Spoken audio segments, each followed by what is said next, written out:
राम गोपाल यादव, मुलायम सिंह यादव के चचेरे भाई, वो क्या कह रहे हैं आपको सुनवाते हैं। मैं जो है सवाल तो उठेगा ना, सवाल उठेगा ना। सर ये आप ही को मना कर समाजवादी पार्टी में अखिलेश यादव ने कहा और गोपाल यादव तो दिया।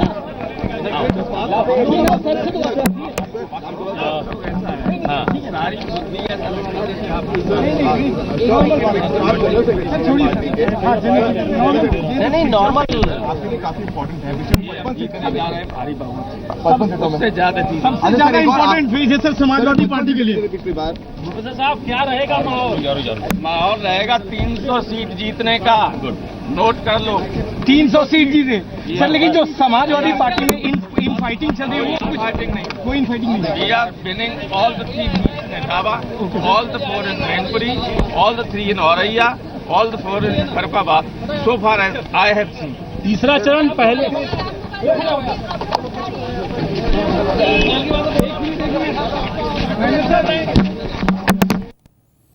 राम गोपाल यादव कह रहे हैं 300 सीट जीतेंगे। ये दावा है राम गोपाल यादव का, जो अखिलेश के साथ खड़े रहे पूरे प्रकरण के दौरान, जब परिवार में ये माना जा रहा था कि राजनीतिक वर्चस्व की लड़ाई चल रही है। और उसके बाद अब राम गोपाल यादव का ये बड़ा दावा है कि 300 सीट जीतेंगे। 300 सीट तो विशाल पांडे, अखिलेश यादव ने भी शायद नहीं कही अभी तक।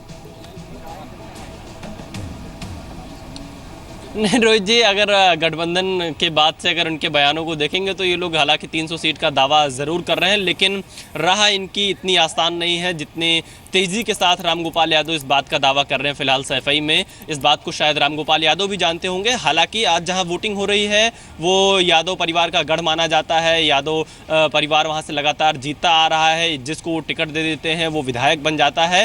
तो आज तीसरा चरण जहां पर हो रहा है वो उनका प्रभाव का इलाका है। तो इस परिस्थितियों में आप ये कह सकते हैं कि राम गोपाल यादव थोड़ा ज़्यादा ही उत्साह में दिखाई पड़ रहे हैं।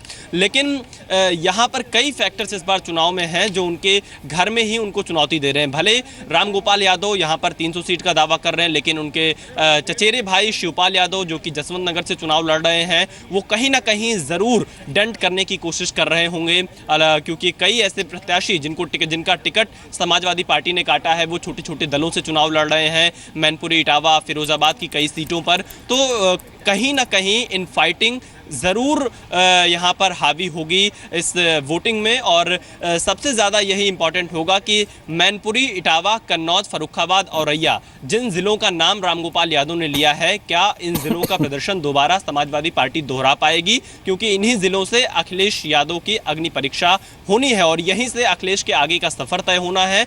तो जाहिर तौर पर देखना यही होगा रोहित जी कि आखिर इस तीसरे फेज़ में क्या कुछ समाजवादी पार्टी करती है, क्योंकि सबसे बड़ी लड़ाई उनकी इस क्षेत्र में अगर माने तो बीजेपी से भी दिखाई पड़ रही है और बीएसपी भी कई प्रमुख सीटों पर यहां दिलचस्प लड़ाई में है। वापस आते हैं विशाल आपके पास। कई सीटों पर आप कह रहे हैं कि बीएसपी भी दिलचस्प लड़ाई में है। क्या वाकई बीएसपी को अंडर एस्टिमेट किया जा रहा है इस बार के चुनाव में? हम वापस आएंगे तो हमारे साथ और सहयोगी संवाददाता भी होंगे। हम कोशिश करेंगे उनको कानपुर से आपको जानकारी दें, जसवंत नगर से जानकारी दें, हरदोई से आपको जानकारी दें।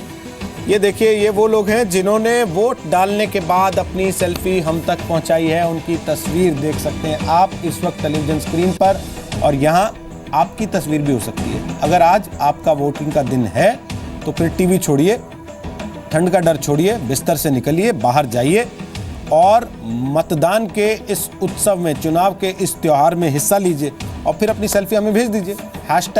#UP3rd राउंड के साथ हम आपकी तस्वीर भी टेलीविजन पर पूरे देश को दिखाएंगे।